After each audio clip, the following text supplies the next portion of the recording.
गठबंधन के साथ हो तो ठीक है, नहीं तो अकेले भी लड़ेंगे। हमारी पार्टी हर स्टेट में चुनाव लड़े। चिराग पासवान से हमने बातें की, उन्होंने कहा कि पारस जी एनडीए का हिस्सा नहीं है और अभी मुलाकात कर रहे हैं अमित शाह से, तो आप लोगों को कोई दिक्कत नहीं है इस बात से? चिराग पासवान जी हमेशा शुरू से बोले कि जाति जनगणना होनी चाहिए। नमस्कार, आप देख रहे हैं देशवा न्यूज, आपके साथ मैं हूं राजनंदिनी। चिराग पासवान इन दिनों थोड़े खफा नजर आ रहे हैं एनडीए से। हम आपको ऐसा इसलिए बोल रहे हैं क्योंकि बैक टू बैक 3 ऐसे फैसले थे जिसे ओपनली चिराग पासवान ने अपोज किया। इसको लेकर फिर पशुपति कुमार पारस जी मुलाकात करते हैं अमित शाह से, और कुछ दिन पहले आपने देखा होगा पशुपति कुमार पारस की मुलाकात होती है बीजेपी के नवनियुक्त प्रदेश अध्यक्ष दिलीप जायसवाल से। कहीं ना कहीं कहा जा रहा है कि ये संकेत दिया जा रहा है चिराग पासवान को। अब इस पूरे मुद्दे पे सीधी बातचीत करेंगे लोक जनशक्ति पार्टी की ओर से जितेंद्र यादव जी से। पहले तो बहुत बहुत शुक्रिया बातचीत। आपको भी बहुत बहुत धन्यवाद। क्या कहेंगे, एनडीए से थोड़े खफा है क्या चिराग पासवान इन दिनों? क्योंकि जिस तरीके का भी माहौल बना हुआ है बिहार की राजनीति में, लग रहा है कि खफा है चिराग पासवान। बिल्कुल नहीं, ऐसा आप इसलिए बोल रहे हैं कि हमारे नेता चिराग पासवान जी हमेशा समाज के लिए काम करते हैं। हमेशा हमारे नेता हर जाति और हर धर्म के लिए काम करने का काम करते हैं। तो ऐसा कोई हमारी नाराज़गी कहीं नहीं है। नहीं, जिस गठबंधन में हम हैं, हमारे नेता चिराग पासवान जी का साफ स्टैंड क्लियर रहता है कि मैं गठबंधन का धर्म का पालन करता हूं। मुझे किसी भी तरह के कोई भी गठबंधन से कोई शिकवा शिकायत नहीं है। लेकिन बैक टू बैक जैसे 3 फैसलों का इन्होंने ओपनली अपोज किया, चाहे वो वक्फ बोर्ड बिल का मामला हो या फिर सुप्रीम कोर्ट के कोटे का हो या लेटरल एंट्री का हो। अब इसके बाद से कयास देखे जा रहे हैं या कहने भी लगे हैं लोग? नहीं, देखिए, शुरू से मेरे नेता ने इस चीज़ों को विरोध किया, कोई आज नहीं। हमेशा जो भी चीज़ रहा, हमारे नेता जो शुरू से बोलते आए हैं और करते हैं, वो आज भी वही चीज़ पर स्टैंड है। नहीं कि हमारे नेता नरेंद्र मोदी के किसी भी विचार के, किसी भी कामों का विरोध करना। मोदी के हनुमान अभी भी हैं और आगे भी रहेंगे। निश्चित रूप से वो हनुमान है और हनुमान के रूप में रहेंगे। ये राम भक्त हनुमान है। लेकिन रांची में जाते हैं, कार्य समिति की बड़ी बैठक करते हैं, फिर वहां से ही कह देते हैं कि गठबंधन के साथ हो तो ठीक है, नहीं तो अकेले भी लड़ेंगे। नहीं, ऐसा कोई बात नहीं है। ऐसा हमने तो देखा। देखिए, आप देखे होंगे। हाँ। यहाँ पे झारखंड की बात बोल रहे होंगे, नहीं यहाँ। देखिए, अगर झारखंड में हमारी पार्टी चुनाव लड़ेगी, उसके लिए हमारे पार्टी का राष्ट्रीय अध्यक्ष फिर से चुने गए, और राष्ट्रीय अध्यक्ष का ये दायित्व होती है कि हमारी पार्टी हर स्टेट में चुनाव लड़े। इसलिए कि हर स्टेट में मेरा जो है ना, पार्टी का जो है अध्यक्ष है, हमारे पार्टी का सब लोग नेता है। तो हम चाहेंगे कि ज़्यादा से ज़्यादा स्टेट में मेरा विधायक हो और वहाँ के एमपी हो। इसलिए हमारे नेता चिराग पासवान जी हर स्टेट में, हर जगह में वो मेहनत कर रहे हैं, और मेरे पार्टी कार्यकर्ता लोग हर जगह पे। इसलिए कार्यकर्ता के अधिकार के लिए और कार्यकर्ता के चुनाव लड़ाने के लिए हमारे नेता हमेशा दिन रात मेहनत करते हैं और जनता के बीच इस चीज़ों को रखने का काम करते हैं। और इसीलिए वहां गए तो कह दिए कि गठबंधन के साथ ठीक है, नहीं तो अकेले भी। नहीं, देखिए, झारखंड में चुनाव जब होगी तो निश्चित रूप से हम लोग एनडीए के साथ हैं और मुझे सीट मिलेगी। एनडीए के साथ है आप लोग? हाँ, एकदम। अरे, एनडीए के साथ हैं और आगे भी रहेंगे। हमारे नेता आज भी, देखिए, आज भी टीवी पे लाइव आए हैं। तो हमेशा उन्होंने कहा है कि मैं एनडीए के साथ हूँ।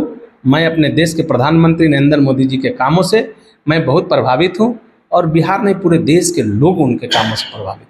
ये बताइए, जिस तरीके से अभी कार्य समिति की बैठक हुई रांची में, अब वहां पर सीटों की दावेदारी भी आप लोग कर रहे हैं, 28 सीटों की, और सीटों की दावेदारी करने में कोई बुराई नहीं, लेकिन कहा जा रहा है कि कुछ सीटें उनमें से भाजपा की भी है।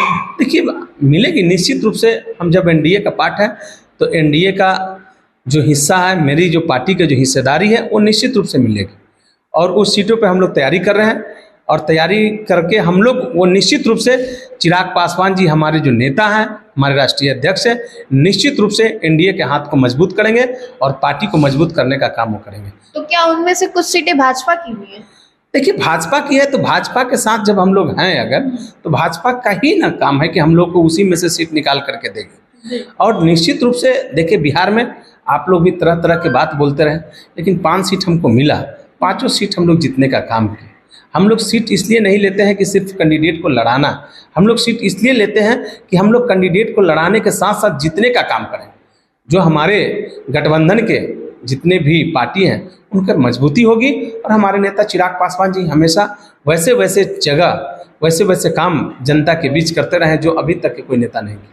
जातीय जनगणना को लेकर चिराग पासवान का अब समर्थन सामने आया है और समर्थन सामने आया है, इसमें अब चर्चाएं तेज इसलिए हो गई है क्योंकि ऑपोजिशन वाले भी, विपक्ष वाले भी समर्थन कर रहे हैं, चाहे वो राहुल गांधी हो, तेजस्वी यादव हो, और वहीं दूसरी ओर पक्ष की ओर से चिराग पासवान भी अब इसका समर्थन करने लगे। कैसे समझा जाए इसे? नहीं, देखिए, चिराग पासवान जी हमेशा शुरू से बोले कि जाति जनगणना होनी चाहिए और जाति जनगणना के पक्ष में हमेशा ही रहे, इसलिए कि ये सभी लोगों के हित की बात है, सभी जाति सभी धर्म के लोगों के हित की बात है।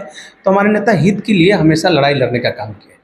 तो ये निश्चित रूप से है। आपको मैं ये बता दूं कि हमारे नेता जो बिहार फर्स्ट, बिहारी फर्स्ट का विजन है, जो जनता के हित की बात होती है उसको हमेशा वो रखने का काम किया, चाहे वो बिहार में हो या बिहार से बाहर की बात, तो हमेशा जनता के हित की बात करते हैं। वो अपने हित की बात नहीं करते, उनको ये चीज़ों से मतलब नहीं होती है कि हमारा हित कैसे चलेगा, मेरा मतलब कैसे सधेगा, नहीं, जनता के काम कैसे होगा, इस पर वो दिन रात मेहनत करते हैं। अब पारस जी मुलाकात करते हैं उधर अमित शाह से।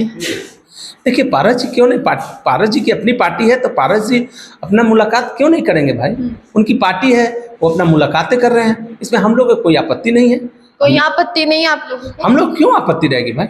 उनकी पार्टी है, वो पार्टी के नेता होने के नाते, वो अध्यक्ष होने के नाते वो अमित शाह जी से मिल रहे हैं, तो उससे हम लोग को कोई दिक्कत नहीं है। आने वाले समय में कोई हम लोग को दिक्कत होगी। उस दिन चिराग पासवान से हमने बातें की, उन्होंने कहा कि पारस जी एनडीए का हिस्सा नहीं है और अभी मुलाकात कर रहे हैं अमित शाह से, तो आप लोगों को कोई दिक्कत नहीं है इस बात से? देखिए, पार्टी से मिलना, व्यक्तिगत मुलाकातें करना, इससे व्यक्तिगत मुलाकात नहीं थी।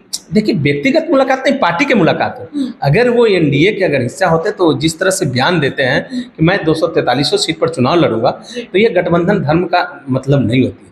अगर जिस गठबंधन में आप हैं, अगर एनडीए में हैं, तो एनडीए के धर्मों को पालन करना पड़ेगा, इसलिए कि आप पार्टी के लाइन से बाहर जाके आप कोई भी बात ऐसा नहीं सार्वजनिक करें जिससे गठबंधन के चीज़ों पे असर पड़ने लगे। तो इसलिए हमारे नेता चिराग पासवान जी ने ये बोलने का काम किया कि वो एनडीए का पार्ट नहीं है।